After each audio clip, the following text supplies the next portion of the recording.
आपण बनवणार आहोत खूपच सोपी रंगीबेरंगी आणि सगळ्यांची फेवरेट आईस्क्रीम कॉकटेल रेसिपी।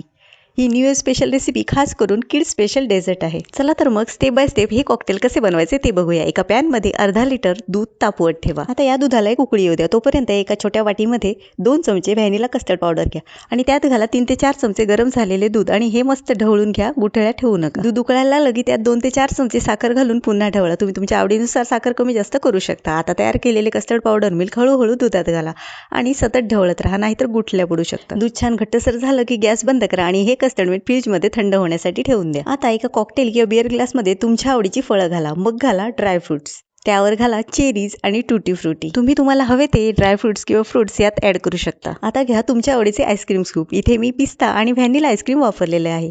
आता या आईस्क्रीमवर होता चिल्ड कस्टर्ड मिल्क, म्हणजेच फ्रीज मध्ये थंडगार झालेले कस्टर्ड मिल्क।